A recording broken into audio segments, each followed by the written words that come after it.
하나님의 약속 따라 포로 70년의 세월이 지난 다음에 가사왕 고레스에 의해서 해방되고 스룹바벨 지도자를 통해서 다시금 고향 땅으로 돌아가는 감격을 경험하게 되었죠.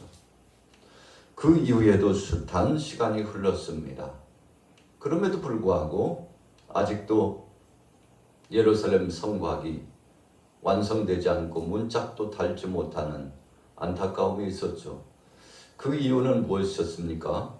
여러 가지 이유가 있었습니다만 첫째는 자체 내에서 내분이 계속됐기 때문에 그렇습니다. 백성들 간의 마음이 하나 되지 못하고 분분했습니다. 그리고 두 번째는 외세 침략에 의해서 한시도 편할 날이 없습니다. 참 한마디로 말하면 안팎으로 괴로움과 고통을 당하고 있었던 것이죠. 그때 바사의 느헤미야가 하나님 앞에 기도하면서 마음의 소원을 품었습니다. 아닥사스다 왕이 보니까 느헤미야의 얼굴이 예전 같지 않고 우울감이 계속 진행되고 있는 것을 보고 도대체 너에게 무슨 일이 생겼느냐고, 뭐가 그렇게 근심이 많으냐고 물으니 느헤미야가 자신의 그 심정을 토로합니다. 우리 고국 땅이 오래전에 해방이 되고 백성들이 고향 땅으로 돌아갔는데 아직도 재건되지 못하고 외세 침략과 수시로 변방의 잡족속들이 와서 괴롭히고 그래서 안에서도 하나 되지 못하여 적지 않게 아픔을 경험하고 있다는 이야기를 하게 됩니다. 그때 아닥사스다 왕이 느헤미야를 급파하게 되는 칙령을 내려주게 되죠. 물자를 지원해주고 사람을 지원해주고 느헤미야가 소원하는 그 땅 유다 땅이 온전한 회복을 이룰 수 있도록 적극적으로 지원을 해주게 됩니다. 자, 이 일로 말미암아 믿음의 사람이었던 느헤미야가 그 땅에 들어가서 새롭게 재건하는 축제적인 축복의 역사의 장을 이끌어 나가게 되죠. 하나님의 도우심이었습니다. 마음의 소원을 품고 믿음으로 나아가니까 하나님께서 느헤미야를 도와주시고 또 사랑하는 백성들을 도와주시고 나라 안팎에서 성령의 매는띠로 하나 되었습니다. 여러분, 그래서 예나 지금이나 하나님 앞에서 믿음을 지키고 순수한 하나님의 섭리를 기억하여 알아 그분 앞에 영광 돌리고 살기를 소원하면 하늘로 스스로 돕는 자를 돕는다고 하나님께서 성실성 있게 충성하고 헌신하는 백성들을 버리지 않으신다는 거죠. 그래서 오늘 본문 말씀에 우리가 찬양하고 하나님 앞에 영광 돌리는 것이 선한 것이요 복된 것이지만 특별히 무엇을 찬양하는가 하면 2절부터 3절에 나타나 있죠. 자, 같이 한번 읽어볼게요. 여호와께서 예루살렘을 세우시며 이스라엘이 흩어진 자들을 모으시며 상심한 자들을 고치시며 그들의 상처를 싸매시는도다. 참, 예루살렘이 70년 동안 황폐해졌을 때 거기 사람이 거의 살지 않습니다. 포로로 다 끌려갔죠. 물자 다 빼앗겼습니다. 성곽은 무너지고 불질러졌습니다. 그러니 사람이 살 수 있는 땅이 아니니 뭐가 들끓었습니까? 우리가 사람이 살지 않으면 쥐가 들끓고 또 짐승떼들이 알 수 없는 것들이 오고 가고 그래가지고 심지어는 집도 안이 허물어지고 또 바깥에 지붕도 무너져가지고 비가 새고 그렇게 되지 않습니까? 사람이 살지 않는다는 것은 적막감, 황막함이 더해지는 것이죠. 여러분, 그래서 식민지 정책을 쓰게 될 때 사람을 먼저 사로잡고 포로화시키고 문화를 말살시키고 주권을 빼앗고 유다가 그렇게 되었어요. 약 136년 전에 북이스라엘이 아수르에게서 멸망당하고 그래서 참 참혹한 삶을 살았습니다만 남유다마저도 정신을 차리지 못하고 하나님 앞에 온전한 믿음을 지키지 못했던 그들이 외세 침략을 받고 황폐한 땅이 됐죠. 그런데 하나님이 함께해 주셨어요. 오랜 동안 믿음의 사람들이 눈물을 흘리면서 하나님 앞에 기도했던 그 기도가 상달되었습니다. 우리가 출애굽 직전에도 보면 애굽에 들어가서 야곱을 중심으로 70인이 들어가서 살았는데 430년이 지났습니다. 오랜 시간이 지났죠. 강산이 몇 번 변했을까요? 10년이면 강산이 변한다는데 수십 번의 강산이 변할 만큼 오랜 세월이 지나갔는데 그런데 백성들이 파로의 노예가 돼가지고 전전긍긍하고 고통을 당하면서 살죠. 그때 백성들이 할 수 있는 방법이 무엇이 있었습니까? 하나님 앞에 기도했어요. 하나님, 우리 히브리 민족을 살려주옵소서. 하나님, 우리 조상 아브라함에게 이미 약속하셨지 않습니까? 하늘의 별처럼 땅의 모래알처럼 그 약속하신 땅에서 누리며 살도록 하시겠다고 했는데 이렇게 유랑하는 자처럼 그리고 노예가 돼가지고 하루하루 살아가기가 힘겹습니다. 하나님, 제발 도와주옵소서.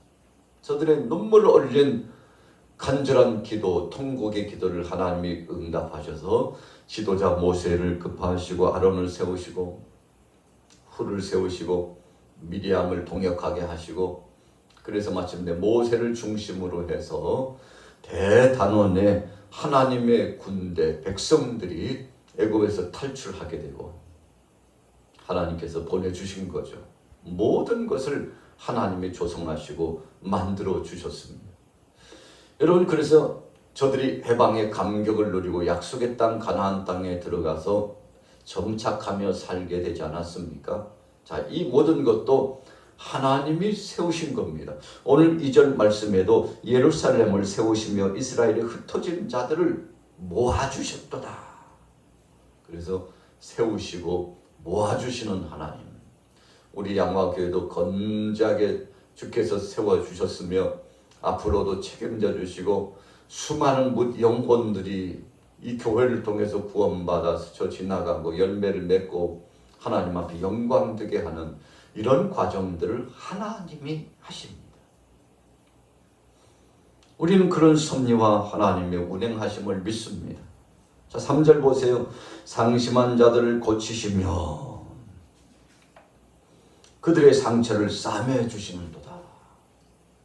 느헤미야가 들어가 보니까 서로 사분오열돼 가지고 거기다가 외세 침략까지 돼서 참 종잡을 수 없고 걷잡을 수 없이 내리막이에요. 물자를 가지면 뭐합니까? 사람들이 모아지면 뭐합니까? 하나가 되지 못했어요. 그러나 하나님 앞에 나가서 먼저 겸비하고 백성들을 종용하여 이끌어서 하나님의 은혜 반열 속에 속하게 하고 마음을 바꾸고 심령을 바꾸고 이 정신과 육체와 영혼을 바꾸어서 새롭게 되는 역사를 경험하게 하고 그래서 혼연일체가 되어가지고 하나같이 되어서 믿음으로 저들이 결집되니까 느헤미야를 중심으로 믿음으로 하나 되니까 하나님께서 성령의 교통하심으로 함께 하셔서 위대한 성읍을 이루고 마침내 예루살렘 성곽을 완성하고 문짝을 달고 그래서 이제는 다시는 외세의 침략을 받지 않을 만큼 요새를 만들고 하나님 앞에 영광을 돌리게 되었죠. 여러분, 그래서 하나님이 상심한 저들을 고쳐주셨어요. 상처받은 저들을 싸매주셨습니다. 오늘날 우리 또 여러분들의 그 중심의 헌신 가운데 함께 하시는 그 하나님의 역사하심 때문에 우리 모두가 새 생명의 능력과 권능을 경험하게 되는데 이런 진보적인 의미가 더 많아졌으면 좋겠습니다. 요즘 날씨가 더워가지고 참 일상을 살아가기가 힘든데 여러분, 그러나 이 와중에도 하나님께서 시원한 바람을 주시고 또 밤을 주셔서 열기를 식게 하시고 또 다른 동력의 태양이 떠오르도록 역사해 주시는데 이거 다 하나님이 해 주시는 거죠. 주님이 해 주셔야만이 우리 인생이 살아갈 수 있습니다. 자, 말씀 보세요. 4절부터 7절입니다. 시작. 그가 별들의 수요를 세시고 그것들을 다 이룬 대로 부르시는도다. 우리 주는 위대하시며 능력이 많으시며 그의 지혜가 무궁하시는도다. 여호와께서 겸손한 자들은 붙드시고 악인들은 땅에 엎드려 드리시는도다. 감사함으로 여호와께 노래하며 수금으로 하나님께 찬양할지어다. 참 하나님께서 하늘의 별 땅에 모래알라 헤아리시게 하시고 주관하시고 섭리하여 주셨죠. 창조의 주권자이신 하나님께서 우리의 일거수일투족을 책임져 주시는데 하나님이 행하신 일들을 보니까 얼마나 위대하며 능력이 많고 지혜가 많고 무궁하다, 영원토록 변치 않는 하나님의 역사하심이 개입되어 있죠. 여러분, 그래서 하나님의 손길 임하지 않는 곳이 없습니다. 우리가 이제 벌써 8월이 시작되었습니다만 이제 얼마 있지 않으면 입추가 다가오잖아요. 여름이 다 지나갔어요. 이제 찬바람이 또 불어올 것입니다. 언제 그랬냐는 듯이 참 세월이 변화무쌍하게 우리에게 새로운 경험을 주실 겁니다. 자, 오늘 본문에 하나님께서 그렇게 해 주셨어요. 여호와께서 겸손한 자는 붙으시고 악인들은 땅에 엎드려 바벨론이 패망했습니다. 메대와 파사 이 두 나라 연합군에 의해서 초토화가 됩니다. 하나님이 하신 거죠. 세상에 완전한 영웅은 없습니다. 한 시대를 참 호령한 것 같은 영웅 호걸들도 하나님께서 내리시고 하나님께서 그냥 살짝 만지시면 그 모든 자리를 박탈당하고, 여러분 우리 인생이 나그네 인생을 살아가는 것처럼 바로 하나님이 주관하셔서 모든 것을 세우기도 하고 내리시기도 하신다는 거죠. 8절에 보세요. 구름으로 하늘을 덮으시며 비를 준비하시며 산에 풀이 자라게 하시는 하나님, 들짐승과 우는 까마귀 새끼에게 먹을 것을 주시는 하나님. 천하의 요새와 같던 예루살렘이 무너져 내렸죠. 성전도 불탔습니다. 백성들이 엄청나게 상처받았습니다. 마음 아파했습니다. 왜요? 아니, 하나님의 성전이 세워진 예루살렘이 초토화되고 불타고 파괴되다니. 너무나 놀란 가슴을 안고 저린 그 심령을 안고 하나님 앞에 눈물로 기도했죠. 70여 년 동안 애통해하면서 하나님 앞에 기도하며 때를 기다렸는데 하나님께서 친히 보호하여 주셨죠. 여러분, 들짐승, 우는 까마귀 하나님께서 다 먹이시고 입히시며 책임져 주셨다고 했습니다. 그렇게 황막하기만 했던 그 땅이 새롭게 건설되고 아이들의 노는 소리, 찬양하는 소리, 말씀 읽는 소리, 예배하는 소리, 참 감격스러운 소리들이 예루살렘 성을 울려 퍼쳤죠. 하나님이 그렇게 해주셨습니다.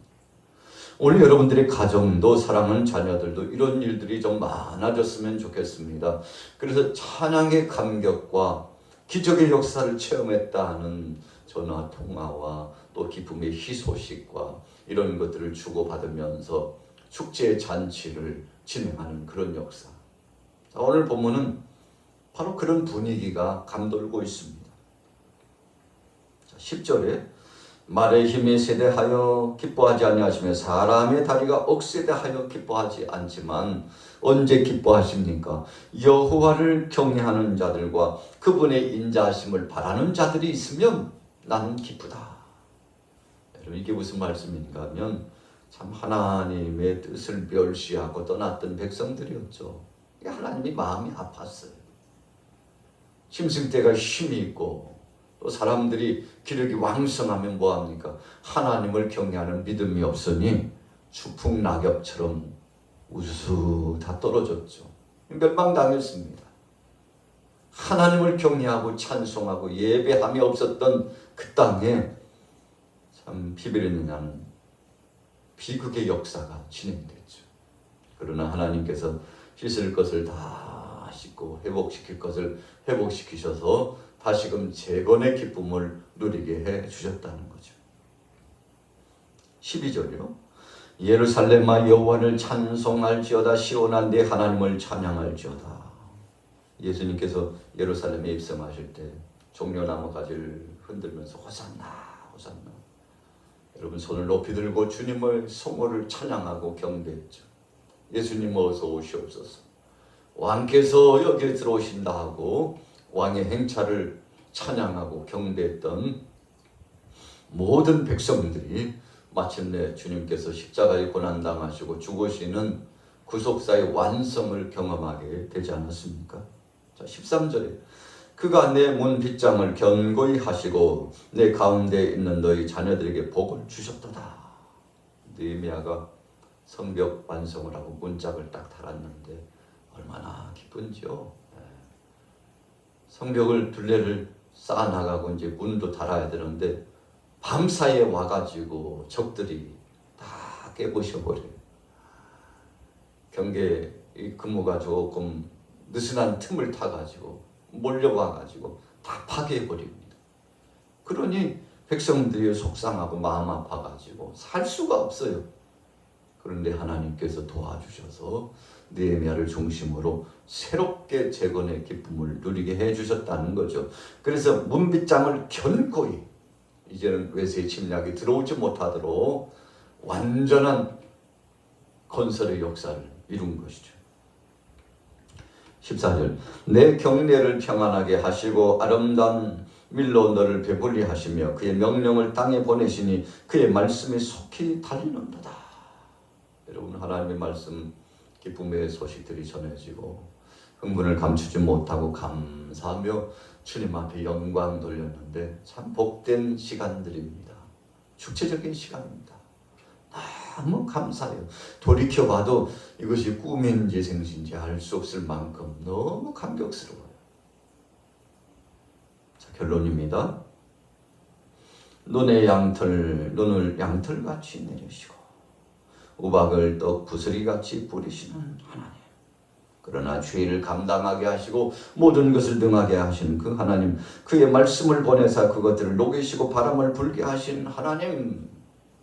여러분, 그래서 천서리와 같은 추위가 지나가고 온화한 훈풍을 하나님께서 허락해 주셔가지고 새롭게 되는 영광스러움을 주셨다는 거죠.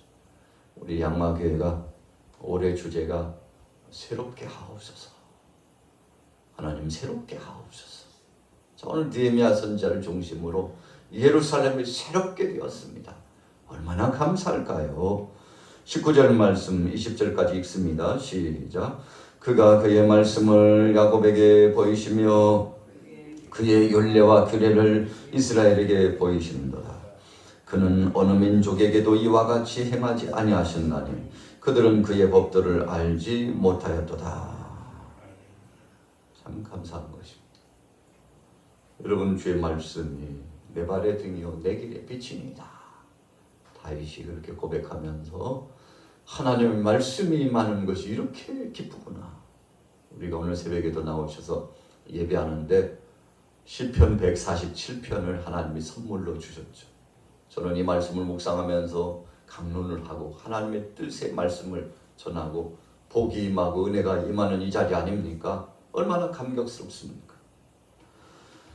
하나님께서 세상에 많은 족속들이 있었지만 다가 아니고 바로 이 유다 백성들, 이 백성들을 통해서 영광 받기를 원하셨어요. 그래서 이런 사상을 선민사상이라고 하는데, 하나님의 주권적인 역사로서 택한 이 백성들, 너희가 수가 많아서가 아니다. 수가 적고 약한데 내가 너희를 택한 것은 너희를 통해서 영광 받고자 하는 것이다. 하나님이 그러셨잖아요. 여러분, 그래서 우리 교회도 우리 가정도 조금은 약하게 보이고 빈곤하게 보이고 여러분 여러 가지 모양으로 참 안 될 것과 같은 상황이고, 우리나라도 여러분 세계 모든 족속들도 역사의 정황도 그렇지 않습니까? 그러나 하나님께서 개입하시고 함께 하시면 그 모든 것들이 급물살타게 회복을 이루고 영광을 경험하게 되었다는 것입니다. 자, 오늘 147편의 말씀을 통해서 건설하셔서 세우시고 그리고는 이루하시며 회복시키시는 그 하나님을 찬양하게 되었는데, 오늘 하루 동안도 여러분들의 가정의 생업에 이런 좋은 일이 많아지시기를 축복합니다. 그래서 전화를 통해서도 기쁜 소식이 들려오고 오가는 속에 만남을 이루었는데 그 사람들 간의 속에서 소통과 회복이 이루어지고 강건한 축복이 임하는 역사 8월을 시작하여서 오늘 새롭게 진행되어지는 오늘 하루 동안도 여러분들의 가정 속에 이런 복과 은혜가 넘쳐나기를 예수님의 이름으로 축원합니다.